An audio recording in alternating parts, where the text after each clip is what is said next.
Your boys don't need practice, they need prison. What does it really take to become a man? That's the question Coach Carter sets out to answer. And honestly, it does better than most modern films can even try to. Yeah, on the surface, it's a basketball movie, but at its core, it's about life, it's about responsibility, and it's about the choices that shape who we become. The film is bigger than basketball, it's bigger than any one individual. And to show you what I mean, I want to break down two of my favorite scenes that really hammer home the heart of the story. But before we get there, let's rewind just for a second. If you haven't seen Coach Carter in a while, or maybe you've never watched it to begin with, here's a quick recap to get you caught up. If you don't need it, hey, I've dropped a timestamp in the description so you can skip on ahead. And just a heads up, there will be spoilers. Ken Carter, played by Samuel L. Jackson, the GOAT himself, is hired to coach a struggling high school basketball team. A team so bad they can barely win a game. Y'all put my fist up, man. That means I'm going the other way. Look where you throwing the ball, man. I'm cutting through right there. Get your man. Now, Carter isn't just some random coach. He used to play for the same team, the Richmond Oilers, back in his youth. This is Ken Carter. He went to Richmond. He was a two-sport All-American. Still holds records for scoring, assists, steals, basketball scholarship to George Mason University. So he knows the game, and more importantly though, he knows the neighborhood, he knows these kids, and he knows how they're growing up. So when he takes over, he doesn't just focus on winning, like that's part of it, but he sets the bar way higher.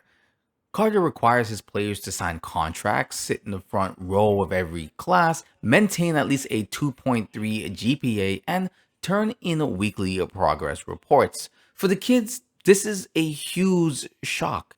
A lot of them just want to play ball. Some agree, and mostly it's just to get back on the courts, but not everyone's on board. And when that one guy who's not on board finally does come back, he puts him through a hell to get back. And you know what's worse? Even the teachers and parents start questioning Carter's methods.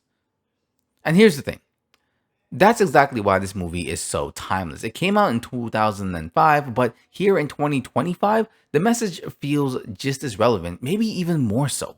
Because back then, the story is about Black kids struggling communities. But today, when I look around, it feels like all young people, not just in Black neighborhoods, but all of Gen Z as a whole are wrestling with the same battles of discipline, direction, and purpose. Watching now, Coach Carter almost feels like a warning, a glimpse into the future we're seeing play out 20 years later, and things have not gotten better, but instead worse. Manhood, I'm serious. It's on. Young sirs, it's been a long day. Reporters, media everywhere. Let's take this time to say whatever it is we want while the doors are closed. You have the floor. This is about us. And that brings me to the first scene I want to talk about, Act 2, Interior Richmond Library, Day. At this point, Carter has put a lock on the gym. Nobody's practicing. They're not going to any games. Everything has been shut down, and people are pissed, especially the boys. But he's doing this because they violated their contract.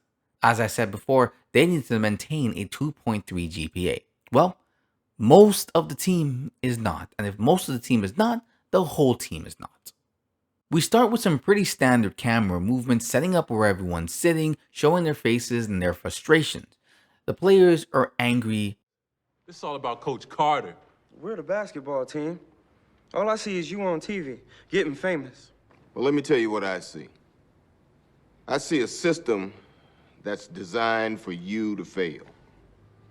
Now, I know you all like stats, so let me give you some. Richmond High only graduates 50% of its students.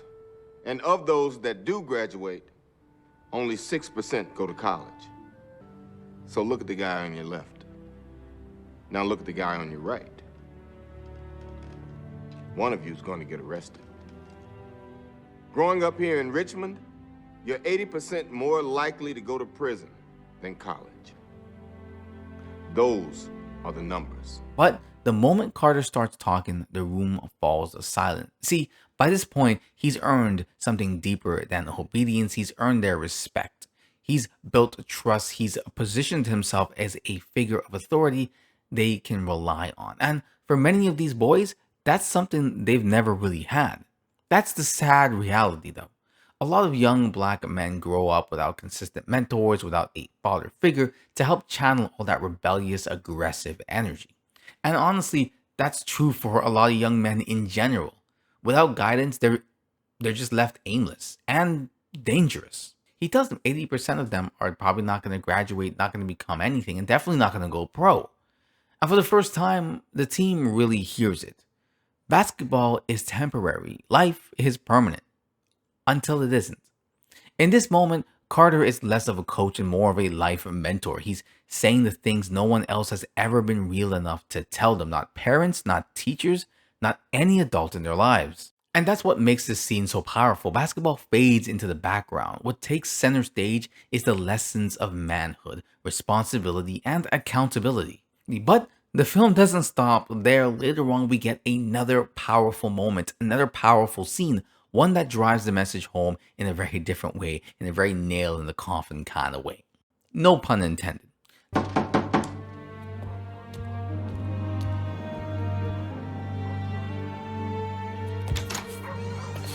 Cruz? I want to come back, coach. What's going on? I want to come back on the team.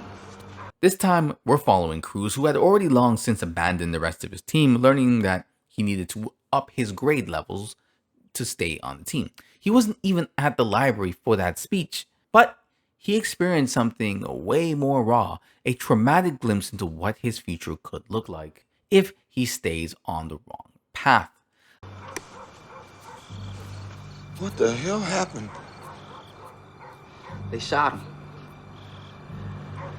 Rennie, they shot Rennie. I mean, we was just there. You don't understand. I want to come back on the team. What do I gotta do to play? Don't worry about that, son. Just come inside. The camera work here is brilliant. The ping pong back and forth between shots mirror the chaos of the moment. You feel the panic, the confusion, the trauma, and then when Cruz breaks down, he tells Carter, I want to come back, coach. I'll do whatever it takes. Yes, he's talking about basketball, but it's deeper than that. What he's really saying is, I'm ready to change. I don't want this life. I'll do whatever it takes to avoid ending up like Rennie. This is a massive turning point for the film, for Cruz, for the audience. We see that basketball isn't the dream, it's the tool. It's not the end goal. It's a training ground for discipline, respect, emotional control, and responsibility. You can even see from Ken's own son, from Carter's son, the realization of why his father wanted to do this in the first place, and kind of why he was so reluctant to let him participate at the start. And that's what makes Coach Carter such a special movie. The basketball is just a backdrop. I'm not even a big fan of basketball. The real story is about the coming of age part. It's about what it truly means to grow into manhood. For Carter, the wins and the losses don't matter as much as preparing his players for real life. He was willing to sacrifice basketball as a whole if it meant that they understood what they needed to do to be men. Teaching them that success isn't about trophies or fame, it's about character, the discipline, and making choices you can be proud of. And honestly, that's why this film still hits so hard even today, and it probably hits even harder. Maybe even more than it did 20 years ago. And that's it for the video. If you enjoyed, like, comment, subscribe, share this out with someone who would love it. And until next time, what do you recommend?